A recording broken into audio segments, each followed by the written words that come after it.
Hello students, welcome back to the channel DHU अकॅडमीच्या आणखी एका न्यू व्हिडिओमध्ये मी प्रसाद सर तुमच्यापैकी प्रत्येकांचं स्वागत करतोय. फायनान्शियल मॅनेजमेंटच्या ही जी व्हिडिओ सिरीज आपण स्टार्ट केलेली आहे त्या व्हिडिओ सिरीज मधला हा दुसरा व्हिडिओ आहे. आणि या सिरीजमध्ये जो टॉपिक आपण डिस्कस करणार आहोत ते व्हेरियस एक्झाम्सला विचारले जाऊ शकते. स्पर्धा परीक्षेबद्दल जर पाहायचं गेलं, महावितरण असेल, कॉटन कॉर्पोरेशन ऑफ इंडिया असेल, नगर परिषदचे एक्झाम्स असतील, सेटनेट मध्ये असेल, त्या प्रत्येक एक्झाम मध्ये किंवा इवन बीकॉम थर्ड इयरच्या सुद्धा एक्झाम मध्ये तुम्हाला फायनान्शियल मॅनेजमेंट हा जो सब्जेक्ट आहे त्याच्यामध्ये या व्हिडिओमध्ये जोही टॉपिक आपण डिस्कस करणार आहोत त्यातले रिलेटेड काही क्वेश्चन्स येऊ शकतात. All right, so without wasting any time फटाफट आपण आजचा जो सेशन आहे तो स्टार्ट करूयात. फर्स्ट ऑफ ऑल, आजच्या व्हिडिओमध्ये पूर्णपणे आजचा व्हिडिओ असेल कॉस्ट ऑफ कॅपिटलशी रिलेटेड. आजच्या व्हिडिओमध्ये काय काय गोष्टी डिस्कस करायला मिळणार आहेत आपल्याला, की कोणतीही कंपनी एखादं कर्ज घेत असेल तर कर्ज घेत असताना किंवा डेट घेत असताना कोणत्या कोणत्या गोष्टीचा विचार करते. एखादी एक कंपनी त्या कंपनीचे शेअर्स विकायला काढत असेल तर शेअर्स विकायला काढत असताना कंपनीचे एक्झॅक्ट त्या इक्विटी शेअरची व्हॅल्यू काय असेल.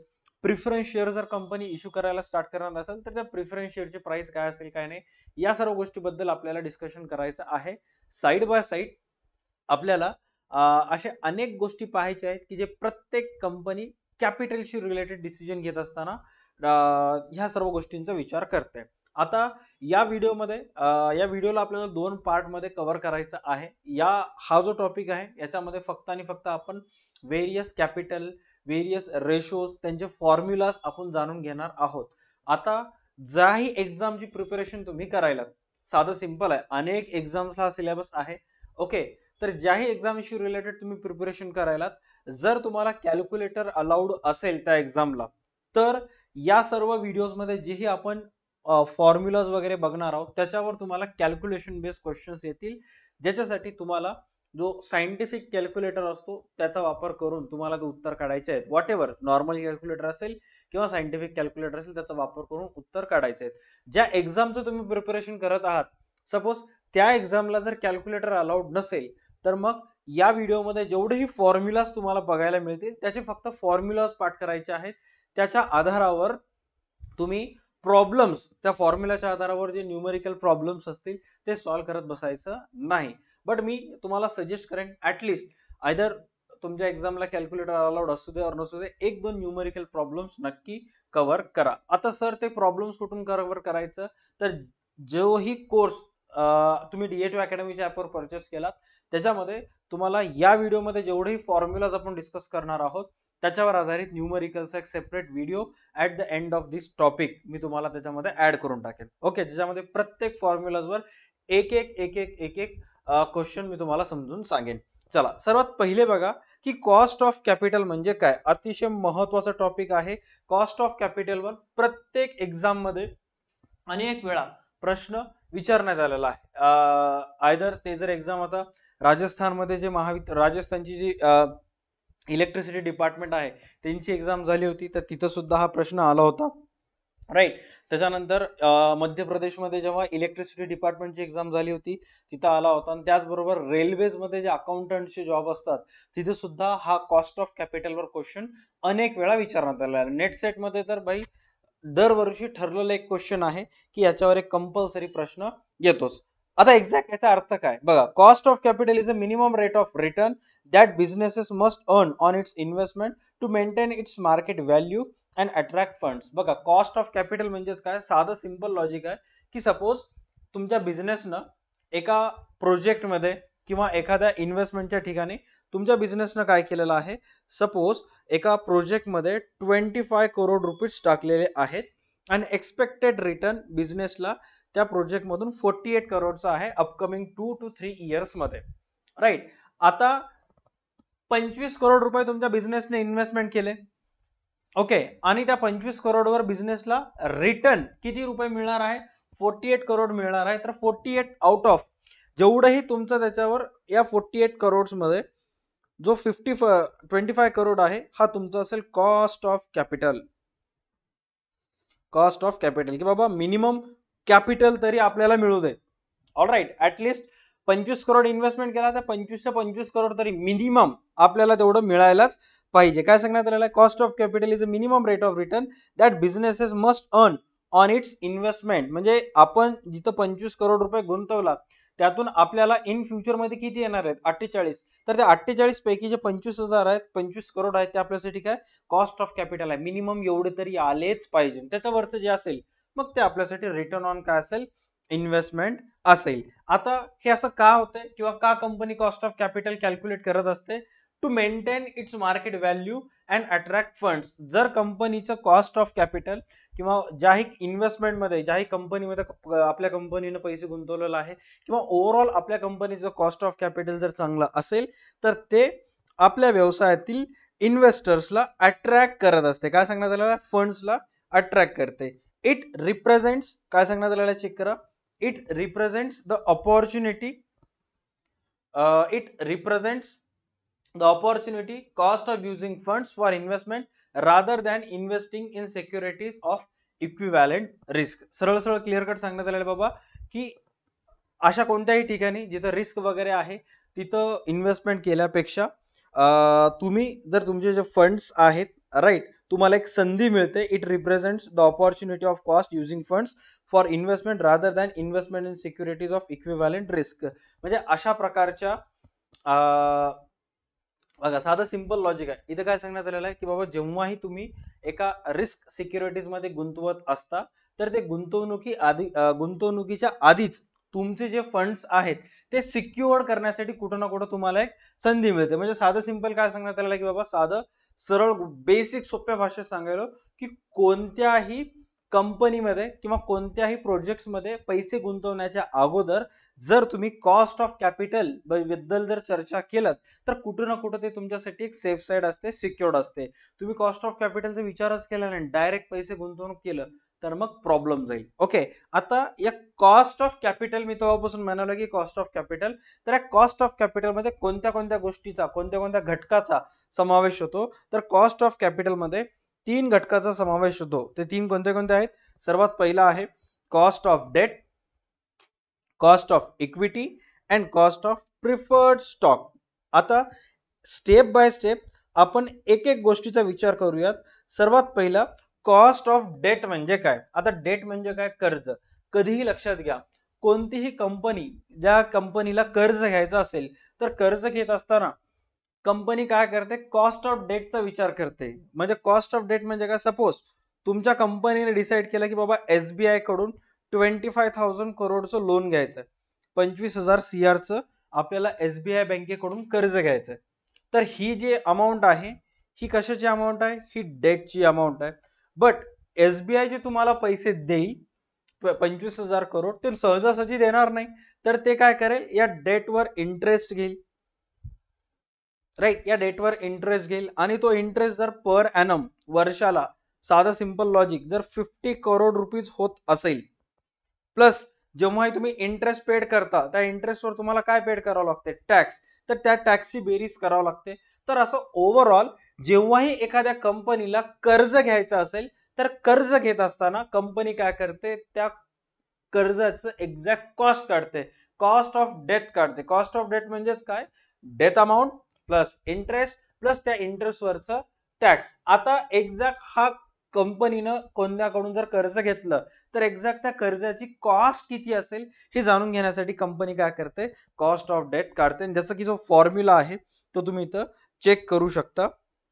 कॉस्ट ऑफ डेटचा फॉर्म्युला आहे, स्क्रीनवर तुम्हाला इथे दिसत असेल. Cost of debt is equal to, बघा, cost of debt is equal to annual interest payment divided by net proceeds from debt into 1 minus tax rate. आता हा जो फॉर्म्युला आहे हा काय काय बुक मध्ये हा फॉर्म्युला दिलेला आहे. बट तुम्ही जर दिल्ली साइडचे जर टीचरचे व्हिडिओज बघाल किंवा दिल्ली साइडचे जे अकाउंटशी रिलेटेड एक्झामशी जर बुक्स वाचताल तर तिथं तुम्हाला काही अशा प्रकारचा फॉर्म्युला तिथं दिसेल. Cost of debt is equal to I is equal to INT divided by BO, B not किंवा बी नॉट किंवा B0 सुद्धा त्याला ऍज अ कन्सिडर केलं जाते. आता याचं फुल फॉर्म काय चेक करा. बघा, सर्वात पहिले इथं तुम्हाला KD सांगण्यात आलेला आहे. KD म्हणजेच काय की कॉस्ट बिफोर, KDचा फुल फॉर्म आहे cost before before tax cost, बरोबर आहे. म्हणजेच ही ज्या केडी आहे ते stands for before tax cost, म्हणजेच काय, त्या इंटरेस्ट वर टॅक्स पेड करण्याच्या अगोदर तुम्ही जे कर्ज घेतला त्याची रक्कम केडी. त्याच्यानंतर I stands for interest rate, की किती टक्के इंटरेस्ट आहे काय नाही त्याच्यासाठी. त्यानंतर बी नॉट किंवा BO असं इथे सांगण्यात आलेलं आहे. याचं फुल फॉर्म काय, issue price of the death, issue price of the death, की एक्झॅक्ट डेथची इश्यू प्राइस काय काय नाही ते. अँड देन INT सांगण्यात आलेला आहे. INT चं फुल फॉर्म आहे face value into interest rate, face value into interest rate. आता याच्याशी रिलेटेड फॉर्म्युला एक तर तुम्हाला एक्झाम मध्ये which of the following is the formula of cost of death option मध्ये चेक करायचं. हा जर असेल तर ह्याला तुम्ही सिलेक्ट करायचं, कारण ह्याच्यामध्ये सुद्धा अनेक प्रकार असतात. ओके, बट नॉर्मली अनेक बुक्स मध्ये तुम्हाला हा फॉर्म्युला दिसेल, त्यामुळे लक्षात ठेवत असताना हा चेक करायचा. बट कधी कधी जाणून बुजून जर प्रश्नाला अवघड करायचा असेल तर ह्याच्याऐवजी काय करतात ते हे सुद्धा फॉर्म्युला देत असतात. राईट, हा झाला कॉस्ट ऑफ डेथ. साधं सिंपल आहे की इथं सुद्धा चेक करू शकता. The return required by lenders adjusted for taxes because interest payments are tax deductible. राईट, interest payments are tax deductible असं इथं सांगण्यात आलेलं आहे. डन. त्याच्यानंतर चेक करा कॉस्ट ऑफ इक्विटी. आता नेक्स्ट सांगण्यात आलेलं आहे की बाबा cost of equity. Sir cost of equity म्हणजे काय काय नाही चेक करा. कॉस्ट ऑफ इक्विटी साधं सिंपल सोप्या भाषेत जर सांगायचं असेल तर इक्विटी शेअर होल्डर्स, राईट, जर तुम्हाला इक्विटी शेअर्स जर तुमच्या कंपनीचे विकायचे असतील किंवा इक्विटी शेअरची प्राइस काढायचं असेल तर अशा वेळेस कॉस्ट ऑफ इक्विटी काढावं लागतं. The return required by equity investors considering the risk of investment. आता त्याचा फॉर्म्युला काय चेक करा. Cost of equity dividend discount model. याच्यामध्ये डिव्हिडंड डिस्काउंट मॉडेल हा एक खूप फेमस आहे, जो की अनेक वेळा एक्झामला क्वेश्चन मध्ये विचारण्यात आलेला आहे. आता cost of equity, KE stands for cost of equity. त्यानंतर KE is equal to D1 upon P not is equal to P not plus G. आता याचा एक्झॅक्ट फॉर्म्युलाचं फुल फॉर्म बघा. जो D1 कशासाठी स्टँड करतो, dividend expected in the next period. त्यानंतर P not किंवा P0 current price of the stock. त्यानंतर growth rate of dividend.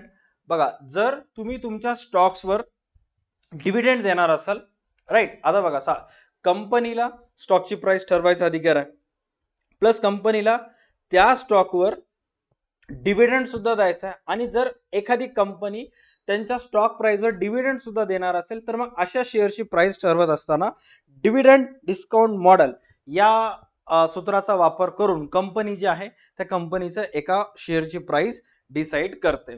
सुरुवातीला बघितलं की कंपनीला जर कर्ज घ्यायचं असेल, cost of death find out करायचं असेल तर त्याचं सूत्र इथे सांगण्यात आलं होतं. आता कंपनीला जर कंपनीच्या इक्विटी शेअरची प्राइस ठरवायची आहे, cost of equity find out करायची आहे, तर त्यावेळेस हा फॉर्म्युलाचा वापर करावा लागेल. आता अनेक वेळा अशा प्रकारचे जे फॉर्म्युलाज आहेत ते जाणून घेण्यामागचा पर्पज डिफरंट असतो. बट जस्ट टू रिमेंबर, तुम्हाला लक्षात राहावं म्हणून मी सोपं कन्सेप्ट सांगत आहे. ओके, जसं की इथं मी नाव दिलं कॉस्ट ऑफ डेथ, कर्ज घ्यायचं असताना कोणत्या गोष्टी विचार करायचा. त्यानंतर इथं मी तुम्हाला नाव दिलेलं आहे कॉस्ट ऑफ इक्विटी. या मोमेंटला चेक करा, ह्याला मी नाव दिलेलं आहे कॉस्ट ऑफ इक्विटी. ज्याने की सपोज कंपनीला जर त्यांच्या इक्विटी शेअरची प्राइस डिसाइड करायचं असेल तर या सूत्राचा कंपनी वापर करते. त्याच्यानंतर नेक्स्ट आहे कॉस्ट ऑफ प्रिफर्ड स्टॉक किंवा कॉस्ट ऑफ प्रिफरन्स शेअर्स. बघा, तुमच्यापैकी मॅक्सिमम जणांना माहित आहे प्रिफरन्स शेअर्स म्हणजे काय. शेअर्सचे प्रामुख्याने दोन प्रकार पडतात, आयदर इक्विटी और प्रिफरन्स. इक्विटी म्हणजेच काय, सर्वसामान्य शेअर होल्डर्स, ज्याच्यामध्ये रिस्क जास्त असते. प्रिफरन्स शेअर्स म्हणजे काय, ज्याच्यावर रेट ऑफ डिव्हिडंड कसा असतो, फिक्स असतो. मग अशा प्रिफरन्स शेअर होल्डर्सच्या शेअरचा भाव निश्चित करण्यासाठी कंपनी काय करते, cost of preferred stock, preference शेअरचं प्राइस काढते. आता फॉर्म्युला काय, साधा सिंपल फॉर्म्युला आहे प्रिफर्ड डिव्हिडंड, की एक्झॅक्ट कंपनी किती रुपये डिव्हिडंड प्रिफर करत आहे, and net proceeds from preference stocks, म्हणजे कंपनीला स्टॉक्स विकल्यानंतर एक्झॅक्ट किती रुपये प्रोसीड्स म्हणजे काय, पैसे येतात कंपनीला येतात, त्याची व्हॅल्यू लिहायचं आहे. बघा, preferred dividend paid on preferred stock, किती रुपये कंपनी डिव्हिडंड पेड करायली. त्यानंतर amount received from issuing preference stock net issuance cost. सरळ सरळ ह्याचा डिव्हिडंड भागिले एक्झॅक्ट कंपनी किती रुपये डिव्हिडंड देणार आहे त्याच्या अमाऊंटला कंपनी प्रिफरन्स शेअर्स विकून किती पैसे कंपनीकडे आले या अमाऊंटनं भाग द्यायचं. कॉस्ट ऑफ प्रिफरन्स स्टॉक कंपनीला इझिली माहित होऊन जाईल. ऑलराईट, हे तीन गोष्टी, या तीन गोष्टीचा जो समावेश आहे, cost of debt, cost of equity, cost of preferred stock, याला तुम्ही as a components of cost of capital म्हणून कन्सिडर करू शकता. त्याच्यानंतर लास्ट क्लासमध्ये आपण नेट प्रेझेंट व्हॅल्यू बघितला होता. आता जो नेट प्रेझेंट व्हॅल्यूचा जो फॉर्म्युला आहे तो हा फॉर्म्युला अतिशय महत्वाचा आहे, जो की अनेक वेळा एक्झाम मध्ये विचारल्या जाऊ शकतो. Formula of net present value, त्या formula of net present value मध्ये हा जो के तुम्हाला इथे दिसायला आहे, right, formula of net present value मध्ये हा जो के इथे तुम्हाला दिसायला आहे, हा स्टँड्स करतो कॉस्ट ऑफ कॅपिटल साठी, right. K is stands for cost of capital. त्यानंतर इथं तुम्हाला सी दिसत असेल, सी टी, राईट, हा कॅश इनफ्लो साठी स्टँड करतो, म्हणजे किती पैसे आले. सी ओ किंवा सी नॉट स्टँड करतो कॅश आउटफ्लो साठी. त्यानंतर T is stands for time period साठी तो स्टँड करतो. ओके, मागच्या व्हिडिओज मध्ये सांगायचं राहून गेलं होतं, जे की या व्हिडिओमध्ये एक छोटंसं पार्ट म्हणून मी कव्हर केलेलं आहे. Okay, components of cost of capital मध्ये तीन गोष्टी आले, cost of death, cost of equity आणि कॉस्ट ऑफ प्रिफरन्स स्टॉक. त्याच्यानंतर नेक्स्ट सर्वात महत्वाचा आहे CAPM, capital asset pricing method किंवा sorry capital asset pricing model. याच्याबद्दल आपण सर्वात शेवटी डिस्कस करूयात. सध्या आपलं पूर्ण फोकस ठेवूयात weighted average cost of capital. Weighted average cost of capital, weighted average cost of capital भाई अतिशय महत्वाचा आहे. फॉर्म्युला 100% एक्झाम मध्ये येणार आहे, टिक मार्क करून घ्या. ओके, आलं नाही तर माझं नाव आरडायचं नाही, आलं तर शांत बसायचं, काहीच बोलायचं नाही. ओके, पण महत्वाचं आहे. आता बघा, weighted average cost of capital, exact याचा फुल फॉर्म काय, WACC, WACC, weighted average cost of capital. तुम्ही जर कॉटन कॉर्पोरेशन ऑफ इंडिया च्या मार्फत घेण्यात येणारी जी एक्झाम आहे त्याच्या जर सिलेबस मध्ये चेक केला तर तिथं क्लिअर कट त्यांनी मेन्शन केलेलं आहे की बाबा weighted average cost of capital वर कंपल्सरी प्रश्न येईल किंवा तो सिलेबस मध्ये आहे. आता एवढं सांगितल्यानंतरही सुद्धा तुम्ही जर बघणार नसाल, त्याचा अभ्यास करणार नसाल तर मग काय कामाचं नाही ते. ओके, आता exact WACC, weighted average cost of capital, हे कशासाठी गृहीत धरलं जाते चेक करा. एकदम सोपं आहे. कॉस्ट ऑफ कॅपिटल तर सुरुवातीलाच बघितला, राईट. वेटेड ऍव्हरेज म्हणजेच काय, मोजमाप करणे, तिन्हीचीही बेरीज करणे. काय सांगण्यात आलेलं चेक करा. द WACC म्हणजे weighted average cost of capital is the average rate of return a company is expected to pay to all its security holders to finance its assets. It is calculated by weighting the cost of each source of capital by its proportion in the overall capital structure. बघा, साधं simple आहे की एखाद्या कंपनीमध्ये जो पैसा येतो, okay, number एक इक्विटीचा असतो, मालकाचा, कंपनीच्या मालकाचा असतो. दुसरा डेटचा असतो, कर्ज घेतलेला असतात. आणि तिसरा असतो प्रिफरन्स शेअर्स होल्डरचा असतो, राईट. म्हणजे डेट, इक्विटी आणि प्रिफरन्स शेअरचा पैसा असतो.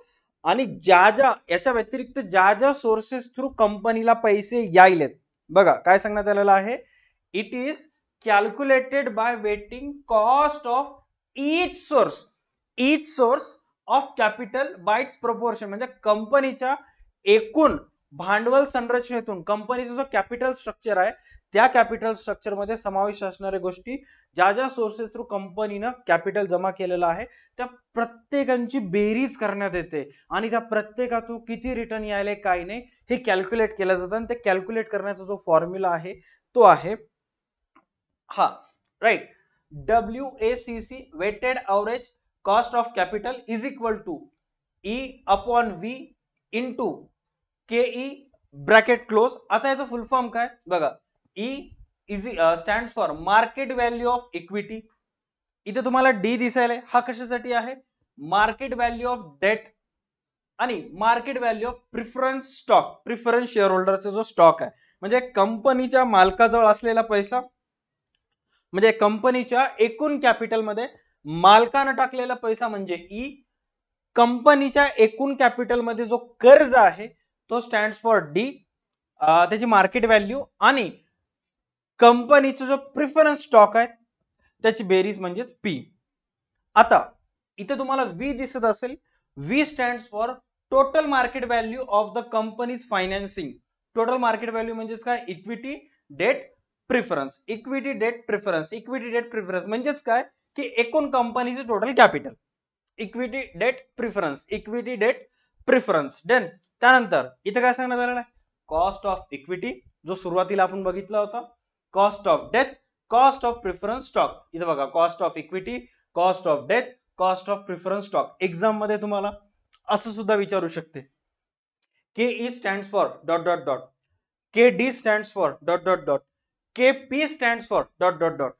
के ई आलं cost of equity, K D आलं cost of debt, K P आलं कॉस्ट ऑफ प्रिफरन्स, म्हणजे किंमत काढणे. डन. त्यानंतर शेवटी सांगण्यात आलेलं आहे टॅक्स रेट, जे की सर्वात चेक करा, फक्त इथं तुम्हाला टॅक्स रेट आलेला आहे कारण साधं सिंपल आहे, जेव्हा तुम्ही कर्ज घेता डेथ, त्या डेथ वरचं व्याज पेड करत असताना त्याच्यावर कर्ज टॅक्स लागते, ज्याचे की इथे तुम्हाला सांगण्यात आलेलं मायनस करावं लागेल. ऑलराईट. डन. आता बघा कंपनीच्या कॉस्ट ऑफ कॅपिटल मध्ये ओके कंपोनंट्स कोणते कोणते असतात ते इथं सांगण्यात आलेलं आहे. WACC मध्ये या तीन गोष्टींची बेरीज केली जाते. तुम्हाला जर कोणी विचारलं weighted average cost of capital म्हणजेच काय, सरळ सरळ सांगायचं cost of death, cost of preference capital आणि कॉस्ट ऑफ इक्विटी कॅपिटल, या सगळ्यांची बेरीज करणं त्यालाच WACC असं म्हणतात. ऑलराईट. याच्यावरच सुद्धा एखादा एक न्यूमरिकल प्रॉब्लेम मी डेफिनेटली सॉल्व्ह करेन. जर तुम्ही कोर्स बाय केलेला नसाल तर तुमचं तुम्ही व्यक्तिगत पातळीवर हुडका, ऑनलाईन तुम्हाला मिळून जाते. न मिळालं तर मग शेवटी आपलं कोर्स मध्ये ऑलरेडी ऍड केलेला आहे. ओके. डन. त्याच्यानंतर सर्वात महत्वाचं CAPM, capital asset pricing model, capital asset pricing model, CAPM, capital asset pricing model. आता हे CAPM capital asset pricing model म्हणजे नेमकं काय, नीट लक्षात घ्या, अतिशय महत्वाचा टॉपिक आहे. वापस मी आणखी एक वेळ सांगायला, कॉटन कॉर्पोरेशनच्या एक्झाम मध्ये याच्यावर प्रश्न आलेला आहे. त्याच्यानंतर नगर परिषद येऊ शकते, सेटच्या एक्झाम मध्ये एक वेळेस याच्यावर प्रश्न आलेला आहे, नेटच्या एक्झाम मध्ये येण्याचे पॉसिबिलिटीज जास्त आहेत. राईट. आता व्यवस्थित चेक करा की एक्झॅक्ट याचं फुल फॉर्म काय आहे, काय असते काय नाही, ते बेसिक एकदम सोप्या भाषेमध्ये सांगतो. आता हा जो कॅपिटल ऍसेट प्राइसिंग मॉडेल जो आहे हा एक फॉर्म्युला आहे. तसं बघा आपल्या या जगामध्ये एज्युकेशन सेक्टरशी रिलेटेड म्हणा किंवा गणिताशी रिलेटेड म्हणा, अनेक असे वेगवेगळे शोध लागलेले आहेत. राईट. आणि हे कॅपिटल ऍसेट प्राइसिंग मॉडेलचा जो इन्व्हेन्शन आहे किंवा याचा जो शोध आहे तो त्या सर्व गोष्टींपैकी एक महत्वाचा घटक आहे. ओके. हा असा फॉर्म्युला आहे की ज्याला नोबेल प्राइज सुद्धा मिळालेला आहे. राईट. नोबेल प्राइज सुद्धा याला या फॉर्म्युलाला मिळालेला. आता एक्झॅक्ट याचा फुल फॉर्म म्हणजे याचा अर्थ काय काय नाही आपण स्टेप बाय स्टेप जाणून घेऊयात. तुमच्यापैकी मॅक्सिमम जणांनी कधी ना कधी तुम्ही जर अनेक ठिकाणी आहे, महाराष्ट्रामध्ये सुद्धा अनेक ठिकाणी झालेला आहे, त्याच्यानंतर तुम्ही तिकडं उत्तराखंड मध्ये सुद्धा जा, बंजी जम्पिंग नावाचा एक प्रकार आहे. म्हणजे का उंच ह्याच्यावर तुम्हाला घेऊन जातात, राईट, टॉवर वर म्हणा किंवा एका पर्वताच्या ठिकाणी म्हणा, आणि मग तिथून तुमच्या पायामध्ये दोरी बांधून तुम्हाला उंच ह्याच्यावरून खाली ढकलून देतात आणि मग तुम्ही असं ते दोरीने पडता आणि मग नंतर वापस ते दोरी ओढून घेतात आणि अनेक जण तिथं ऍज अ इन्स्टावर रील बनवून टाकण्यासाठी तिथे जात असतात. हे अनेक कधी ना कधी टीव्हीवर बघितलं असेल. आता जेव्हा सपोज तुम्ही बंजी जम्पिंग करायला तर तुमच्या माइंड मध्ये काय राहते, एकदम असं चालू असतात गोष्टी की हे ना एक्झॅक्ट मला किती स्पीडने ढकलेल, ढकल्यानंतर मला खाली गेल्यानंतर कसं वाटेल, मग वर येण्यासाठी मला किती होईल, म्हणजे किती वेळ लागेल, आणि जर सपोज मी पडलं तर म्हणजे ढकलल्यानंतर दोरी तर असते सपोर्टला बट एक्झॅक्ट की ढकलल्यानंतर माइंड मध्ये कसं वाटेल काय नाही, अनेक स्केनारिओज तुमच्या माइंड मध्ये चालू असतात, राईट. हे असं झालं तर कसं, तसं झालं तर तसं, अशा गोष्टी चालू असतात. त्याच पद्धतीनं आपल्या बिझनेस मध्ये, राईट, आपल्या बिझनेस मध्ये अनेक प्रकारचे रिस्क मार्केटमध्ये असतात आणि त्या रिस्कचं मोजमाप करण्यासाठी तुम्हाला CAPM capital asset pricing model याचा वापर करावा लागतो. आता इथं काय सांगण्यात आलेलं आहे, चेक करा. Capital asset pricing model is a model used to determine the required return on equity or cost of equity. It links the expected return of a security to its risk as a measured by beta relative to the overall market risk. बघा, साधं simple आहे की बाबा मार्केटमध्ये पैसे टाकल्यानंतर तुम्हाला कशा प्रकारे रिटर्न मिळू शकतात, किती प्रमाणात रिटर्न मिळू शकतात, रिस्क काय काय आहे, काय काय गोष्टी तुम्हाला त्याच्यामध्ये विचार करायचे आहेत काय नाही, या सर्व गोष्टीचा विचार, या सर्व गोष्टी जर कॅल्क्युलेट करायचा असेल तर cost of capital asset pricing मेथडचा वापर तुम्हाला करावा लागतो. आता याचं जो सूत्र आहे बघा, कॉस्ट याचा जो फॉर्म्युला मध्ये दिल्यात आलेला आहे, फॉर्म्युला मध्ये इथं अनेक गोष्टी इथं तुम्हाला मेन्शन केलेल्या आहेत. त्यापैकी चेक करा, इथं तुम्हाला सर्वात पहिला सांगण्यात आलेला आहे RF, KE is equal to RF. RF stands for risk free rate. Typically the return on government bonds. जर गव्हर्नमेंट बॉन्डशी रिलेटेड जर तुम्हाला एक्झॅक्ट किती रुपये येऊ शकतात बॉन्ड्स मध्ये जर इन्व्हेस्ट केलं तर त्याचं typically the return on government bonds stands for RF. Risk free rate, okay. Beta measures the sensitivity of the stock returns to the returns of the market. बघा की एक्झॅक्ट मार्केटमध्ये पैसे टाकल्यानंतर त्या स्टॉकचं किंवा मार्केटमध्ये इन्व्हेस्ट केल्यानंतर सेन्सिटिव्हिटी मेजर करण्याचं काम जो आहे तो बीटा करत असतो, राईट. त्यानंतर R, market return, average rate of the market, RM stands for market return. त्यानंतर इथे सांगण्यात आलेला आहे RF. आता RF बद्दल जर पाहायला गेलं तर रिस्क फ्री रेट तुम्ही तिथे ऍज अ मेन्शन करू शकता, रिस्क फ्री रेट. आता हा जो फॉर्म्युला आहे, हा फॉर्म्युला यूज करायचा असेल तर काय काय गोष्टी तुम्हाला विचार करावा लागतात, त्या सर्व गोष्टी. Determine the risk free rate, main purpose आहे determine the risk free rate. आता जर इफ इन केस एक्झाम मध्ये प्रश्न आलं तर काही अशा पद्धतीचा विचार येऊ शकते, विचारला जाऊ शकते. इथं मी शॉर्ट मध्ये लिहितो, okay. Dot dot is a tool, dot dot is a tool to calculate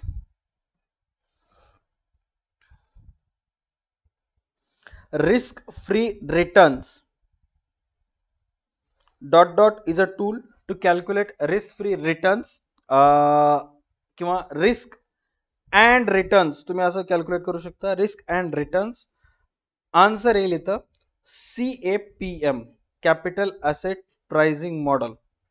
risk free risk and return किंवा मार्केटमध्ये एक्झॅक्ट रिस्क आपण जिथे इन्व्हेस्टमेंट करायला तिथं काय रिस्क आहे आणि रिस्क असेल किंवा नसेल तर रिटर्न कशा प्रमाणात येऊ शकतं हे जाणून घेण्यासाठी CAPM हा मॉडेल तुम्हाला वर्क करतो, राईट. या व्हिडिओमध्ये आपण अनेक फॉर्म्युलाज, ओके, बेसिकली जर पाहायला गेलं तर WACC, CAPM, त्याच्यानंतर कंपोनंट्स ऑफ कॅपिटल, असे काही गोष्टी आपण या व्हिडिओमध्ये पद्धतशीररित्या डिस्कशन केलं. All right. फायनान्शियल मॅनेजमेंटचा जो शेवटचा टॉपिक असेल त्याच्यामध्ये मी तुम्हाला शेवटच्या वेळेस एकदम ऍट द लास्ट, कारण ह्याच्यानंतर सुद्धा असे खूप सारे फॉर्म्युलाज वर मला व्हिडिओज वगैरे बनवायचे आहेत, तुम्हाला समजून सांगायचे आहेत. पण जो शेवटचा व्हिडिओ असेल कोर्समध्ये मी ऍड करेन, त्याच्यामध्ये याच्याशी रिलेटेड कम्प्लीट कॅल्क्युलेशन्स वर बेस जे क्वेश्चन्स असतात, न्यूमेरिकल क्वेश्चन्स असतात, ते आपण डिस्कस करणार आहोत. बघा आता हा टॉपिक असा आहे की जेवढं जास्त डीप मध्ये तुम्ही ह्याच्या जात गेलात तेवढं नवनवीन गोष्टी तुम्हाला माहित होतात आणि मग ते तुम्हाला क्युरिओसिटी तुमच्या मनामध्ये वाढते आणि मग तुम्ही ते डीप मध्ये जाता, जेणेकरून अननेसेसरीली टाइम वेस्ट होते. पहिला प्रश्न, तुमच्या एक्झाम मध्ये कॅल्क्युलेटर अलाउड आहे का? नसेल तर इथंच थांबायचं, याच्या पुढे जायचं नाही. असेल तर मग एक दोन स्टेप पुढे जाऊ शकता. एक दोन स्टेप पुढे जाणं म्हणजेच काय, सरळ सरळ कॅल्क्युलेशन बेस्ड क्वेश्चन सॉल्व्ह करणं. All right, done. I hope इथपर्यंत सर्व व्हिडिओ पॉझिटिव्ह असेल, सर्व गोष्टी समजल्या असतील. आता याच्यावर बघा, प्रश्न कशा प्रकारचे ऑब्जेक्टिव्ह टाइप मध्ये येऊ शकतात. एक छोटासा पॉइंट आहे, ऑपॉर्च्युनिटी कॉस्ट नावाचा एक कधी कधी विचारला जाऊ शकतो, जे stands for OC. Opportunity cost is the rate of return foregone on the next best alternative investment opportunity of comparable risk. Suppose तुम्हाला 10 लाख रुपये इन्व्हेस्टमेंट करायचे आहेत, सोप्या भाषेत सांगतो, 10 लाख रुपये इन्व्हेस्टमेंट करायचे आहेत. एक जण तुम्हाला 3 वर्षाला दरवर्षी 60% याप्रमाणे रिटर्न देत आहे पोस्टल सर्टिफिकेटनं, आणि एक जण तुम्हाला 3 वर्षासाठी एफडी इन्व्हेस्टमेंट जर केला तर 8% देत आहे. कोणतं बेस्ट आहे? तर 8% बेस्ट आहे. म्हणून तुम्ही काय करणार? इथं सिलेक्ट करणार, आणि जो सिलेक्ट केला नाही 60%ला त्याला ऑपॉर्च्युनिटी कॉस्ट म्हणतात. Foregone the OC is the rate of return foregone on the next best alternative. या 8 पुढं हा काहीच कामाचा नव्हता, त्यामुळे 60%ला ऑपॉर्च्युनिटी कॉस्ट असं म्हटल्या जाते. All right, done. आता बघा एमसीक्यू टाइप क्वेश्चन्स कसे येऊ शकतात. साधे सिंपल सांगण्यात आलेलं आहे. कॉस्ट ऑफ कॅपिटल कन्सेप्ट आणि कम्प्युटेशन जे आपण बघितला होता किंवा CAPM वर बघितला होता, याच्यावर कशा प्रकारचे प्रश्न येऊ शकतात. What does the cost of capital represent? साधं सिंपल आहे, minimum rate of required return to maintain market value. Done. त्यानंतर which of the following is not a component of cost of capital? तर कॉस्ट ऑफ कॅपिटल मध्ये cost of debt, cost of equity, cost of preferred स्टॉकचा समावेश होतो, cost of goods सोल्डचा समावेश होत नाही. त्यानंतर नेक्स्ट प्रश्न काय विचारण्यात आलेला आहे, the cost of debt is adjusted for tax because interest payment are tax deductible. Interest payments are कसं आहे? टॅक्स डिडक्टिबल आहे, त्यामुळं इथं आन्सर येईल ए. All right, done. त्याच्यानंतर खाली काय सांगण्यात आलेलं आहे, which formula is use to compute the cost of death? आता अशा प्रकारचे क्वेश्चन्स आहेत. हा जो आहे कॉस्ट ऑफ डेटचा फॉर्म्युला आहे. आता असेच जे गोष्टी आपण डिस्कस केला त्याच्यावर कशा प्रकारचे प्रश्न येऊ शकतात ते सर्व ह्याच्यामध्ये ऍड केलेलं आहे, व्यवस्थित वाचून घ्यायचं. All right, done. भेटूयात पुढच्या सेशन मध्ये. तोपर्यंत पाहत राहा तुमचं आवडतं युट्यूब चॅनल. आणि सर्वात महत्वाचं की बघा, interest payments are tax deductible असं सांगण्यात आलेलं आहे. अनेक वेळा काही लोन्सवर असे म्हणजे इंटरेस्ट जर आपण पेड करतो की त्या पेड केलेल्या अमाऊंटवर टॅक्स तुम्हाला लागत नाही, तर ते सुद्धा जाणून घेण्यासाठी cost of debt find out करण्यात येते. आणि काही वेळा इंटरेस्ट जो आहे तो घेतलेल्या कर्जावर इंटरेस्ट लागत असतो, त्याच्यावर त्या इंटरेस्टवर काही वेळेस टॅक्स तुम्हाला द्यावं लागते आणि काही वेळेस टॅक्स तुम्हाला द्यायची गरज राहत नाही. ह्या दोन्ही सिच्युएशन मध्ये तुम्हाला कॉस्ट ऑफ डेथ कॅल्क्युलेट करावं लागतंय. All right, done.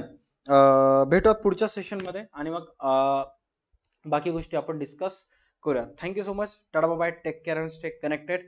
Best of luck. आपल्या युट्यूब चॅनलवर हा जर व्हिडिओ आवडला असेल तर व्हिडिओला लाईक करा. आपल्या युट्यूब चॅनलवर 11वी 12वी महाराष्ट्र बोर्ड, त्याचबरोबर महाराष्ट्रातल्या प्रत्येक युनिव्हर्सिटीमध्ये जो BCom first year, second year, third year आहे त्याच्याशी रिलेटेड व्हिडिओज तुम्हाला मिळतील. आणि साइड बाय साइड CA फाउंडेशनचं सुद्धा आपल्या युट्यूब चॅनलवर हा व्हिडिओ पडजेपर्यंत ऑलरेडी स्टार्ट झालेला असेल. एक वेळेस नक्की इन्क्वायरी करा. अँड देन तुम्ही जर नेट सेटची प्रिपरेशन करत असाल, नगर परिषद, Mahavitaran, cotton corporation of India अशा एक्झामची प्रिपरेशन करत असाल तर त्याच्यासाठी स्पेशल कोर्स आणि टेस्ट सिरीज ऑलरेडी आपल्या ऍप्लिकेशनवर अपलोड झालेली आहे. कंटेंट हाय लेवलचा आहे. बनवण्यासाठी खूप साऱ्या गोष्टी, खूप सारे एक्सपेन्सेस त्याच्यावर पेड करत राहावं लागतं सतत कंटेंट अपग्रेडेशन करण्यासाठी. त्यामुळे खूप सारं अमाऊंट ऍज अ सॅलरी म्हणून माझ्या हाताखाली काम करत असणाऱ्या एडिटर्सला वगैरे द्यावी लागते. त्यामुळे कुठं ना कुठं मे बी कोर्सेसचे प्राइस थोडेसे हाय वाटतील, बट टेलिग्राम ग्रुपला जॉईन करा. ज्याही वेळेस डिस्काउंट येईल त्यावेळेस ऑपॉर्च्युनिटी ग्रॅब करायचा आणि कोर्सेस बाय करायचे. Best of luck.